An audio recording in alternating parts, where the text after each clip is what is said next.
जय हिंद दोस्तों, आप सभी का स्वागत है हमारे यूट्यूब चैनल पर क्लासेज ऑनलाइन टेक पर। और आज हम लोग पढ़ने वाले क्लास 12 संस्कृत दिग्दर्शिका में भोजस्वेदारम यानी भोजस्वेदारम पार्ट 1 पहला पार्ट है, जिसका संपूर्ण हिंदी अनुवाद आज हम लोग पढ़ने वाले हैं। आइए बिना समय गवाए शुरू करते हैं। आपके बोर्ड के एग्जाम में ये 7 नंबर का आता है, जिसमें 2 नंबर का संदर्भ और 5 नंबर की अनुवाद आप लोगों को करनी होती है। ठीक है, तो 7 नंबर के आप लोग तैयार रहिए। और भी बहुत सारे वीडियोज बन चुके हैं सभी लेक्चर्स के, यानी कि संस्कृत के लगभग बहुत सारे पार्ट, जैसे आत्मज्ञ और सर्वज्ञ है और सुभाषित दानी है। ठीक है, और संस्कृत भाषा है महत्व है, ये सब बने हुए हैं। इस वीडियो के डिस्क्रिप्शन में लिंक दिया हुआ है, आप लोग वहां से जाकर अन्य वीडियोज भी देख सकते हो। आइए शुरुआत करते हैं आज के टॉपिक की, और जिसका नाम है भोजस्वेदारम। देखिए, जब भी हम ये पढ़ाते हैं तो नीचे यहाँ पर शब्दार्थ लिखे होते हैं, आप लोग उसको देख लिया करिए। ठीक है, आगे बढ़ाकर वीडियो को या फिर वीडियो को ऐसे पॉज करके उसको देख लिया करिए। चलिए जल्दी शुरुआत करते हैं। लिखा हुआ है, ततः कदाचित तत्पश्चात कोई द्वारपाल या किसी द्वारपाल ने आकर महाराज भोज से प्राह मतलब कहा। तत्पश्चात किसी द्वारपाल ने आगत्य मतलब आकर महाराज भोज से कहा। अब महाराज भोज कौन है? आप लोग एक बहुत ही प्रसिद्ध राजा हुए, राजा भोज पहले के समय में, और बहुत ही दानी राजा थे और कविताओं का बड़ा इनको शौक था। तो बहुत सारे कवि कवित्री इनके यहाँ राजस्व प्राप्त करते। आप लोग ने तो इनका एक प्रोवर्ब भी सुना होगा ना, कहा जाता है ना कि छछूंदर के सर पे न भाई चमेली, कहाँ राजा भोज कहाँ गंगू तेली, ऐसा करके एक बोला जाता है प्रोवर्ब मजाक मजाक में। हालांकि वो कहाँ राजा भोज और कहाँ गंगू तेली का मतलब तेली जो गंगू तेली जो थे बहुत ज्यादा कंजूस, और कहाँ राजा भोज इतना ज्यादा दान करने वाले। तो इसलिए ये जो है कि बना हुआ था प्रोवर्ब या कह लीजिए कहावत। बढ़ते हैं।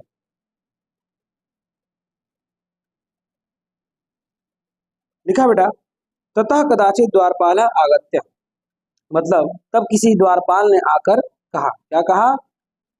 महाराज भोज से कहा। पूरा पढ़ेंगे। तब किसी द्वारपाल ने आकर महाराज भोज से कहा। क्या कहा? कि देव, हे महाराज, कौपीनावशेषो विद्वान द्वारी वर्तते, एक ऐसा विद्वान जिसके जिसके शरीर पर मात्र कौपीन है, कौपीन मतलब लंगोटी है, द्वारी वर्तते, द्वार पर खड़ा है, द्वार पर आया है। ठीक है, एक ऐसा विद्वान जिसके शरीर पर मात्र कौपीनावशेषो, अवशेष यानी बाकी है, कौपीन मतलब लंगोटी। तो एक ऐसा विद्वान जिसके शरीर पर केवल लंगोटी ही, जिसने लंगोटी ही केवल धारण किया हुआ है, वह दरवाजे पर खड़ा है, द्वार पर खड़ा है। कौपीन मतलब क्या होता है बच्चा? तो लंगोटी होता है। क्लास 10 में हम लोग पढ़े होंगे, मरणम मंगलम यत्रम विभूति विभूषणम कौपीनम यत्र कौशेयम साकाशिकेन मीयते। मरणम मरणम मंगल मतलब जहाँ पर मरना भी मंगल माना जाता है। कौपीनम यत्र कौशेयम, जहाँ पर कौपीन भी यानी लंगोटी भी, कौशेयम अर्थात रेशमी धोती पहनी जाती है। तो ये खैर दूसरी बात है, यहाँ कौपीन का मतलब आप लोग समझिएगा। लिखा है, तत्पश्चात किसी द्वारपाल ने आकर महाराज भोज से कहा, हे देव, यानी कि देव का मतलब क्या है? हे स्वामी, कौपीनावशेषो विद्वान द्वारी वर्तते, एक ऐसा विद्वान जिसके शरीर पर मात्र लंगुटी है, अर्थात लंगुटी धारण किया हुआ विद्वान या एक दरिद्र विद्वान द्वार पर खड़ा है। राजा प्रवेश इति, राजा कहते हैं उसको प्रवेश कराओ, अर्थात उसे अंदर ले आओ, इति ऐसा कहते हैं। तथा प्रविष्ट, तभी प्रवेश करते हुए, सह कवि, उस कवि ने, भोजमालोक्य, राजा भोज को देखते हुए, आलोक्य मतलब देखना, इसी में छुपा हुआ है, आलोक्य मतलब देखना, इसी शब्द में वो छुपा हुआ है। अद्य मतलब अब हुआ क्या कि ततः प्रविष्ट, तभी प्रवेश करते हुए उस कवि ने राजा भोज को देखकर मन में क्या विचार किया? अद्य में दरिद्र नाश हो, आज मेरे दरिद्रता का नाश हो जाएगा। भविष्यति मतलब हो जाएगा, आज मेरे दरिद्रता का नाश हो जाएगा। मत्वा तुष्टो हर्षाणि मुमोच, ऐसा मन ही मन सोचकर संतुष्ट, आपकी जगह ऐसा मन ही मन सोचकर संतुष्ट, तुष्टो मतलब संतुष्ट, तथा हर्ष, हर्ष मतलब प्रसन्नचित हो गया। क्या सोच रहा है? जाहिर सी बात है भाई, आप बहुत ज्यादा गरीब हो और जैसे आप लोगों ने सुना होगा ना कि एक बार सुदामा भी पहुंचा था कृष्ण के पास, अरे द्वारपालो कन्हैया से कह दो कि दर पे सुदामा गरीब आ गया है। कुछ ऐसा ही यहाँ पर दृश्य बन रहा है। क्या बन रहा है? ततः प्रविष्ट स कवि, तभी प्रवेश करते उस कवि ने राजा भोज को देखकर सोचा कि अद्य में दरिद्र राशो भविष्यति, कि आज मेरी दरिद्रता का नाश हो जाएगा, और ऐसा सोचकर मन ही मन वो संतुष्ट तथा प्रसन्नचित हो गया। आगे देखें क्या लिखा है। आगे लिखा बच्चा, राजा तमालोक्य प्राह, राजा ने तम आलोक्य, तम मतलब उसको देखकर, प्राह मतलब कहा, कवे हे कवि, किम रोदसी इति, क्यों दुखी होते हो, क्यों रोते हो। ततः कविराह राजन, और तब उस कविराज ने कहा कि हे राजन, आकर्णय मद गृह स्थितम, मेरे घर की स्थिति को सुनो या सुनिए। हे राजन, मेरे घर की स्थिति को सुनिए। फिर से इस लाइन को बताते हैं, देखिए ध्यान से। राजा तमालोक्य प्राह, राजा ने उसे आलोक्य मतलब देख कर, तम मतलब उसे, आलोक्य मतलब देख कर, प्राह मतलब कहा, कवि किम रोदिशीति, हे कवि, भला क्यों रोते हो, तुम्हें क्या परेशानी है, या किम रोदिशीति, भला क्यों रोते हो। ततः कविरा राजन, और तब कवि ने कहा, हाँ मतलब कहा, राजन हे राजा, आकर्ण, आकर्ण मतलब सुनिए, मद मतलब मेरे, ग्रह स्थिति मतलब घर की स्थिति को, मेरे घर की स्थिति को सुनिए, ये शब्दार्थ है। अब उसने एक श्लोक बोला, और इस श्लोक के द्वारा यहाँ पर लिखा हुआ है पेपर में, ये पद्यांश में श्लोक आ सकता है, ये भी 7 नंबर का अलग से होता है। तो गद्यांश और पद्यांश संस्कृत का मिलाकर टोटल 14 नंबर आता है सामान्य हिंदी वालों में, और अगर साहित्यिक हिंदी की बात करें तो वहां पर इन सभी पाठों से प्रश्न उत्तर भी पूछे जाते हैं। तो आप लोग और अच्छे से पढ़िए। चलिए देखिए अब क्या बोलता है। अब वो श्लोक बोलता है, अयलाजान्न चे पथि वचन माकर्ण ग्रहणी, शिशो कर्णो यत्ननाथ सुपीहितवती दीनवदना, मयि क्षीणोपाय यद कृतं दृशावश्रु बहुले, तदंतम शल्यम में त्वमसि पुनरुद्धमूचितः। मतलब क्या है श्लोक है, श्लोक क्या कह रहा है। श्लोक कहता है, अय लाजानचे, लाजानचे मतलब लाई ले लो, खील ले लो। खील बताशा तुम लोग सुने होगे, लाजा मतलब खील, याद रखेंगे। खील मतलब क्या होता है, जैसे हम लोग जिसको आज आज के समय के जो बच्चे जिसको पॉपकॉर्न कहते हैं, है ना, हम लोग यहाँ खील कहा जाता था, खील बताशे इत्यादि कहे जाते थे। तो वही हम लोग को देखना है क्या लिखा हुआ है। तो वो कहता है कि मेरे घर की स्थिति को सुनिए, और क्या सुनिए कि अय लाजा नचे, अरे खील ले लो, पति रास्ते में, वचन आकर्ण, वचनों को आकर्ण मतलब सुनकर, ग्रहणी मतलब मेरी पत्नी। मतलब यहाँ पर वो बोलता है कि मार्ग में ऊंचे स्वर में, अरे खील ले लो, सुनकर, वचन को आकर्ण मतलब सुनकर, ग्रहणी मेरे मतलब मेरी पत्नी, दीन वदना मतलब दुखी, मेरी दुखी पत्नी, शिशो मतलब मेरे बच्चों, मेरे बच्चे के, कर्णो मतलब कान को, यत्नात् मतलब यत्न पूर्वक, सुपीहितवती मतलब बंद कर दे। तात्पर्य क्या है, तात्पर्य कि अगर बच्चा सुन लिया कि अरे खील वाला आया है तो लेने की जिद करेगा, और गरीब होने के कारण, दरिद्र होने के कारण अभी इनके पास पैसे नहीं। तो क्या कहता है, वो कहता है कि मार्ग में ऊंचे वचन, या फिर शुरुआत कैसे कर सकते हो कि अरे खील ले लो, ऐसा मार्ग में ऊंचे स्वर को सुनकर, ग्रहणी मतलब मेरी, दीनवदना मतलब दुखी, मेरी दुखी पत्नी, मेरे बच्चे के, शिशो मतलब बच्चे के, कर्ण मतलब कान को, यत्नात् मतलब यत्न पूर्वक, प्रयत्न पूर्वक, सुपीहित मतलब बंद कर देती है, और मई क्षीणोपाय यद कृतम दृशा वश्रु बहुले, और क्या, मई क्षीणोपाय और मेरी ओर देखती, कैसे देखती है, मुझ क्षीणोपाय, क्षीणोपाय का मतलब क्या होता है, क्षीणोपाय का मतलब होता है दरिद्र, जो क्षीण है, जो उपायहीन है, जिसके पास कोई उपाय नहीं है। मई क्षीणोपाय मेरी तरफ, दृशा अश्रु बहुले का मतलब क्या होता है कि अश्रु भरे आंख। अब जाहिर सी बात है, अश्रुपूर्ण दृष्टि है उसकी, क्योंकि अपने बच्चे को खिला पा नहीं रही है। तो मेरी ओर, मुझ उपायहीन की ओर, दृशावश्रु बहुले मतलब आंखों में आंसू डाले हुए, यद कृतम इस प्रकार से वह मेरी तरफ देखती है। तो तदंत शल्यम, तो मेरे अंतःकरण में, तदंत मतलब अंतःकरण में, शल्य मतलब तीर की भांति, चुभता है ये बात, त्वमसि पुनरुद्ध मूर्छितः, और आप आज मेरी पुनरुद्धार कर सकते हैं, अर्थात आप ही मुझे इस स्थिति से निकालने में सक्षम।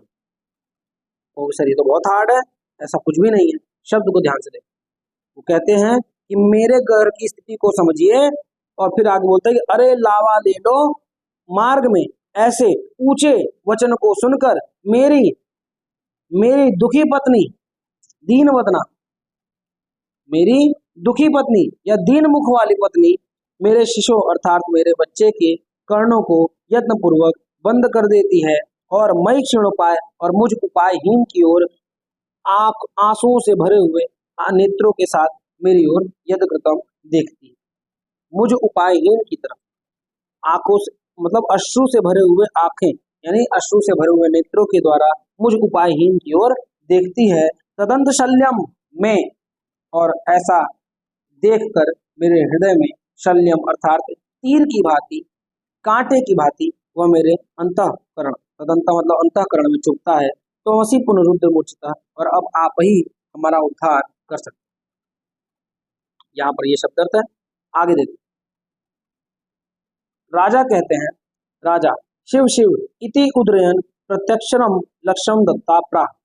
राजा कहते हैं शिव शिव, और ऐसा कहकर प्रत्येक अक्षरों पर लक्ष्यम दत्वा, लाख लाख सोने की मुद्राएं, या लाख लाख रुपए तो उस समय नहीं होंगे, सोने की मुद्राएं होंगी, तो लाख लाख सोने की मुद्राएं देते हुए कहते हैं।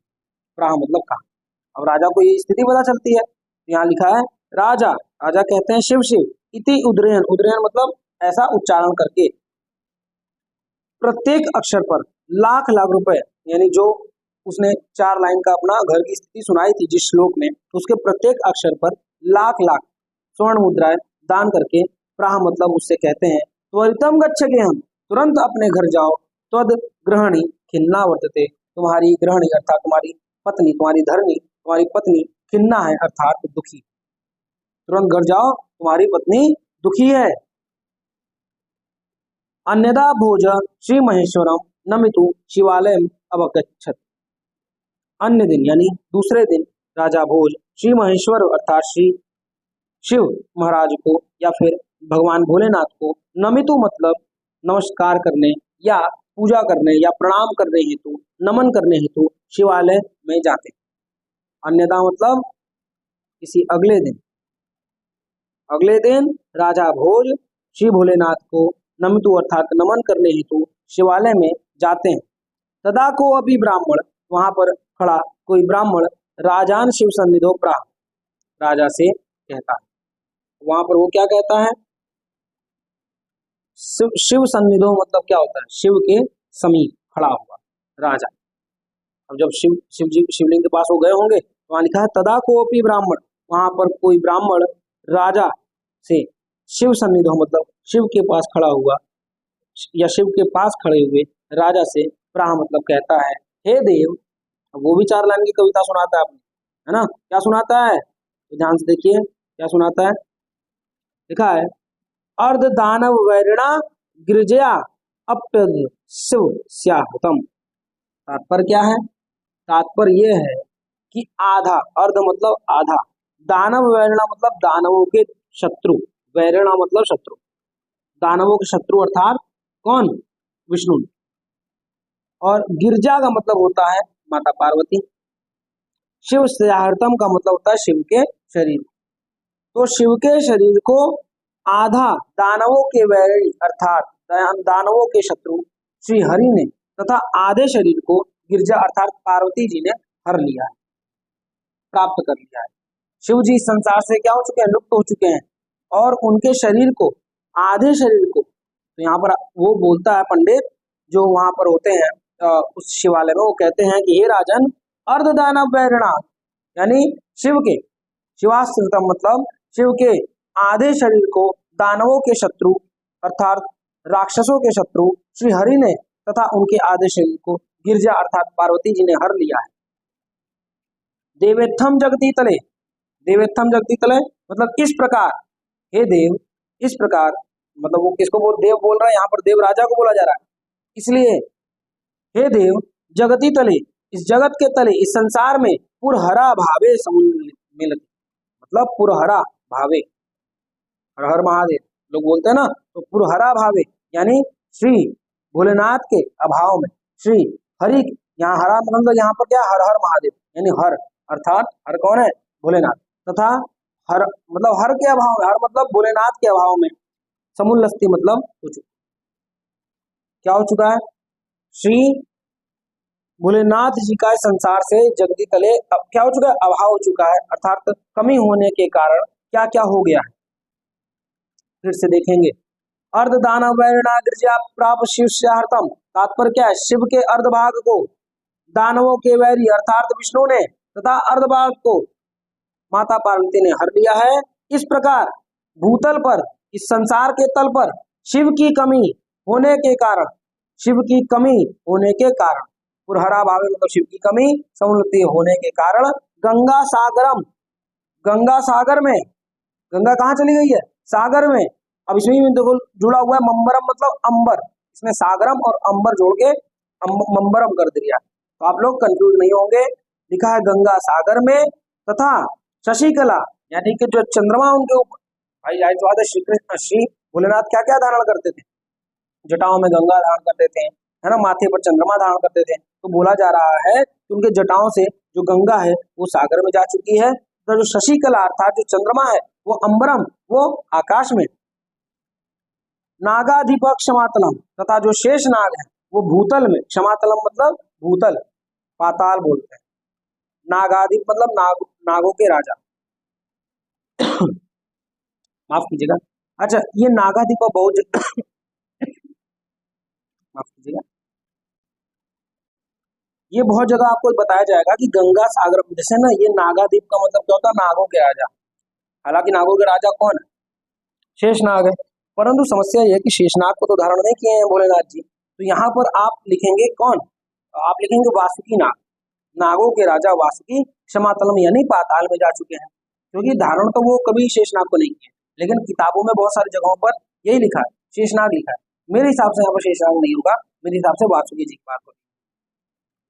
तो आइए देखते हैं क्या हो रहा है, फिर से इस लाइन को जरा ध्यान समझेंगे, थोड़ा समय जरूर लग रहा है, लेकिन आपको एक एक शब्द आना चाहिए। पहला पार्ट है हाफ में कंफर्म पूछा जाए, लिखा अर्ध दानव वैरणा गिरजा प्रव शिवश्याहर्तम, यानी शिव का अर्धभाग दानवों के वैरी, दानवों के शत्रु अर्थात विष्णु ने, तथा अर्धभाग गिरजा अर्थात माता पार्वती ने हर लिया है। और इस प्रकार देवथम यानी हे देव, हे राजन, हे राजन, इसलिए इस भूतल पर, जगती तले मतलब इस भूतल पर पुरहरा भावे यानी शिव की कमी हो जाने से, शिव की कमी हो जाने से गंगा सागर में शशिकला अंबर तथा चंद्रमा अंबर अर्थात आकाश में, नागाधिप क्षमास्थलम, और कौन, नागों के राजा अर्थात वासुकी कहाँ जा चुके हैं, पाताल में जा चुके हैं।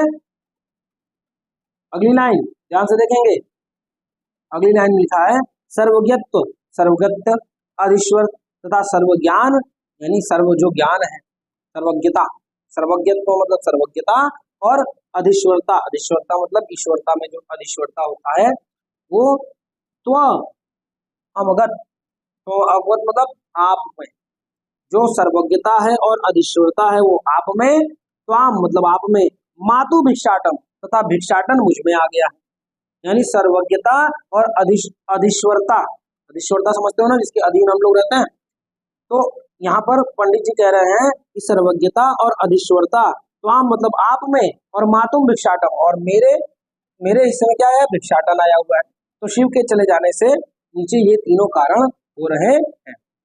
तो आपको समझ में आया होगा।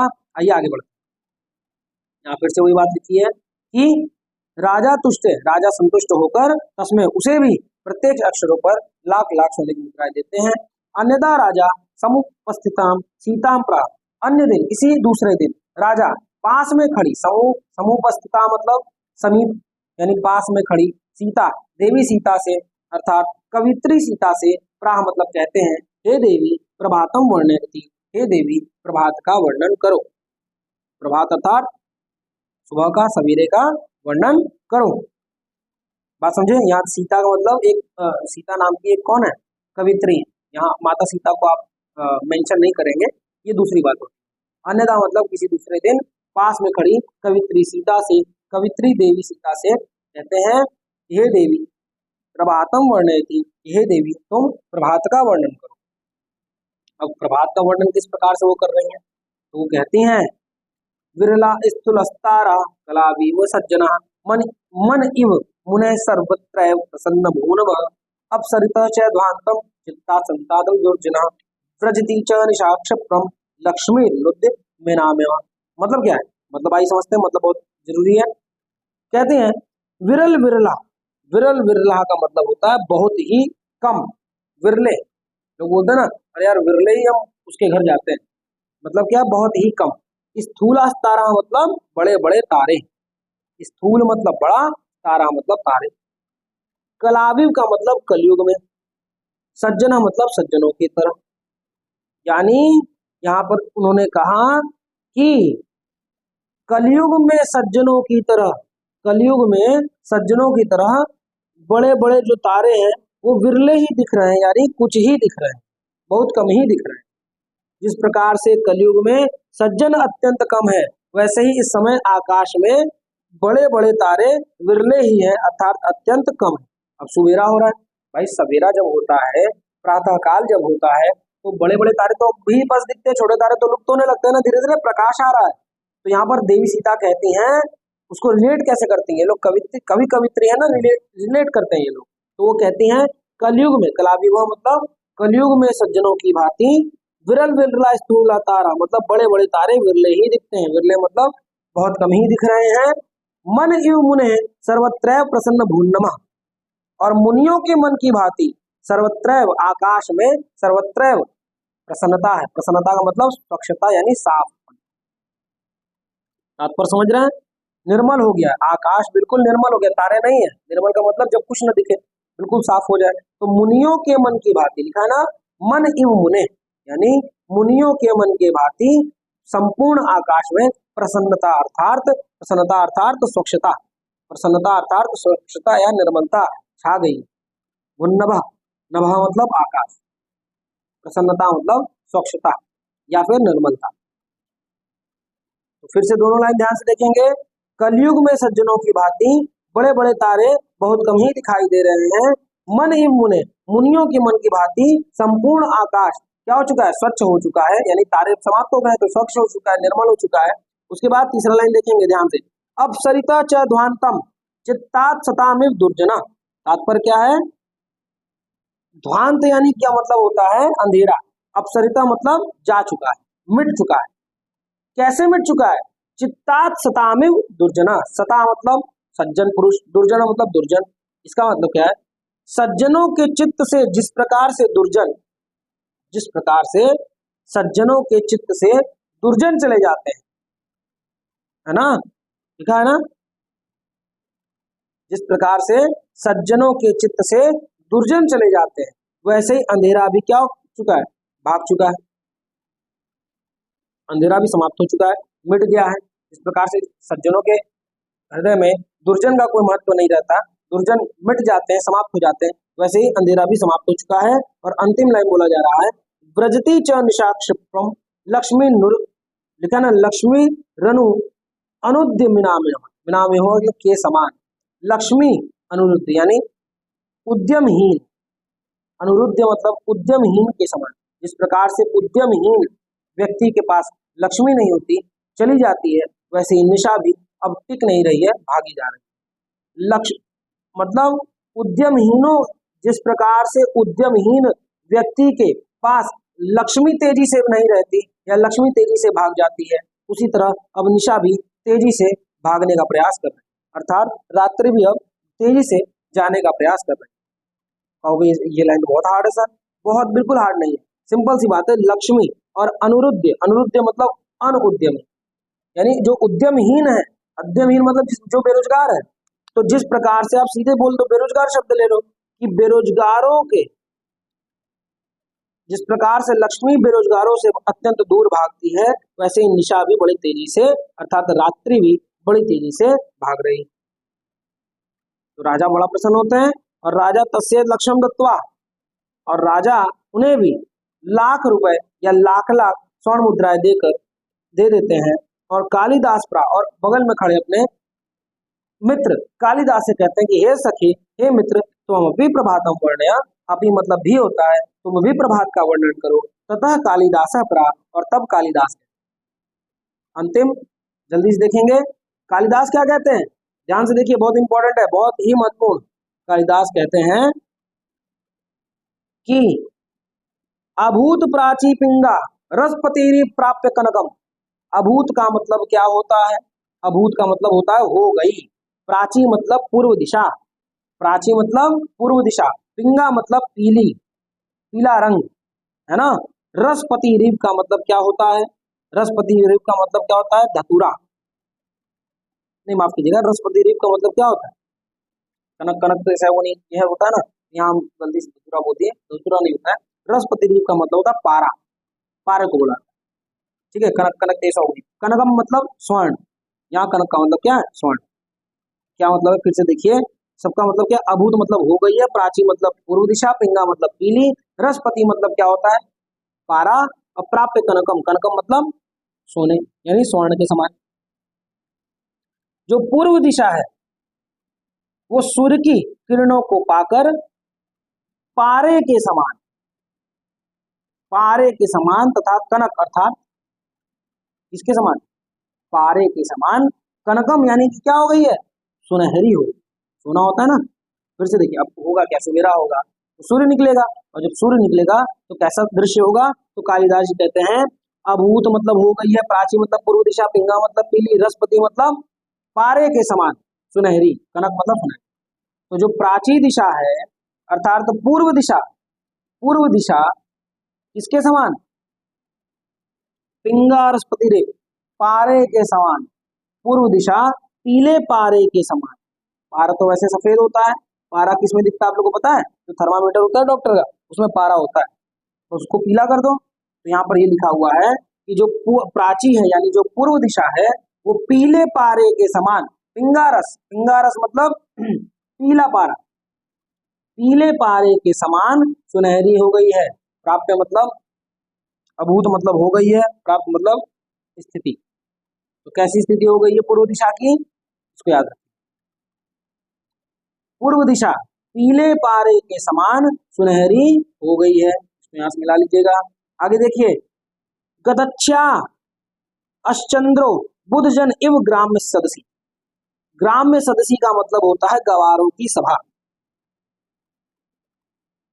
जिस प्रकार से गवारों की सभा में बुधजन यानी विद्वान चले जाते हैं, गदच्छ्यो चंद्र, उस प्रकार से चंद्रमा भी लुप्त हो चुका है, जा चुका है, कांतिहीन हो चुका है।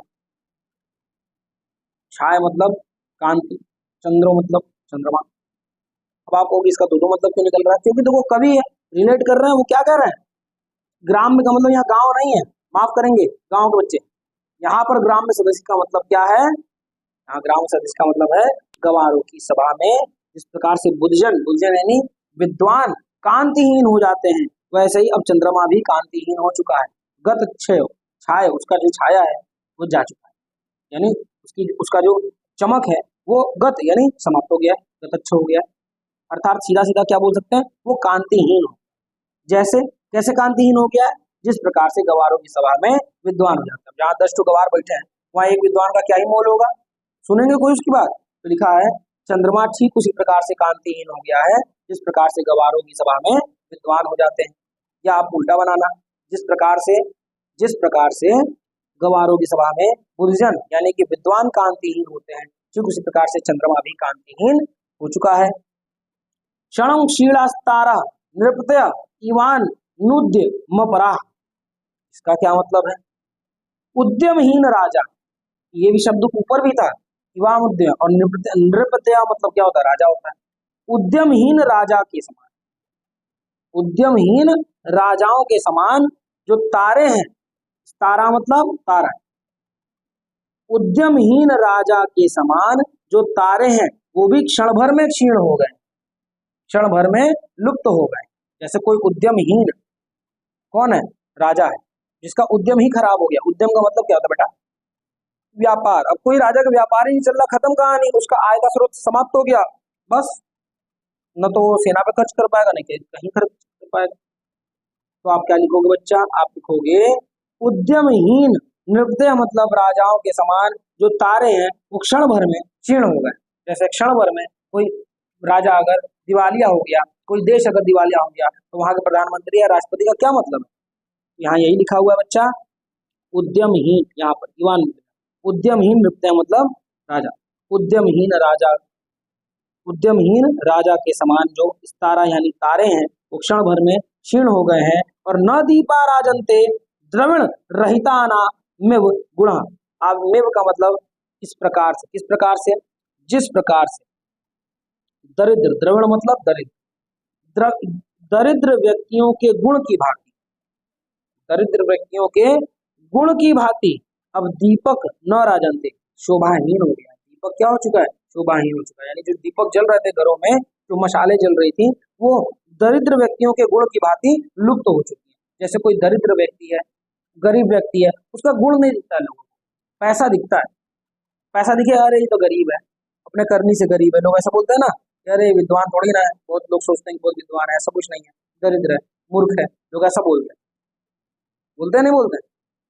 यहाँ लिखा है कि जिस प्रकार से दरिद्रों का गुण नहीं दिखता है, तो दरिद्रों के गुणों की भांति अब दीपा अर्थात दीपक भी शोभामान नहीं रह गए हैं, दीपक भी कांतिहीन हो गए हैं, यानी दीपक भी अब दिखाई नहीं दे रहे हैं। कैसे? जैसे दरिद्रों का गुण नहीं दिखता, जिस प्रकार से दरिद्रों का गुण नहीं दिखता, वैसे अब दीपक भी दिखाई नहीं दे रहा है। सवेरे में कभी आप सूर्य की रोशनी में या फिर उजाले में कभी दीपक जलाइए, देखिए उसका फ्लेम दिखेगा ही नहीं आपको, बहुत कम दिखेगा, हल्का हल्का। तो लिखा हुआ है दरिद्रों की गुणों की भांति अब दीपक भी शोभायमान नहीं रह गए हैं। राजा उनको भी, राजा तिष्ठ, राजा उन्हें भी प्रत्येक अक्षर पर लक्षम दत्व यानी लाख रुपए दे देता है। ये आखिरी हम लोग का पॉइंट था, अभी हमारा समाप्त हो गया। अब ये इसमें थोड़ा समय तो लगा, लगभग 30 मिनट का वीडियो है, लेकिन कहीं पर भी आप पढ़ लोगे 1 घंटे से पहले यहाँ पर नहीं पढ़ाया जाएगा, है ना। बहुत ही एक एक शब्द को समझाना होता है, तो आप लोग देख लीजिए, पुनः देख लीजिएगा वीडियो को पीछे करके, स्लो करके देख लीजिएगा, नहीं समझ में आएगा तो तेज करके देखिएगा, जैसे आपको समझ में आए देखिए, परंतु इसको जरूर से पढ़ के जाइएगा। हाफ ईयरली एग्जाम में बहुत अधिक इंपॉर्टेंट है, हालांकि फाइनल में बहुत इंपॉर्टेंट है, ये आ सकता है ना। तो इसको देखेंगे हम लोग, बढ़िया से पढ़ेंगे, और इसका अनुवाद में अगर कोई भी आपको दिक्कत है, कोई भी लाइन आपको नहीं समझ में आई, कोई शब्द नहीं आया, तुरंत आइए कमेंट में, हमको कमेंट जरूर कीजिए, कमेंट करिए। अगर आपको नहीं समझ में आएगा पुनः आपको समझाया जाएगा, ठीक है। और अगर समझ में आ गया तो अच्छी बात है, शब्दार्थ नीचे लिखा हुआ है, अच्छे अच्छे नंबर पाइए आप लोग, बोर्ड में अच्छे से पेपर दीजिए।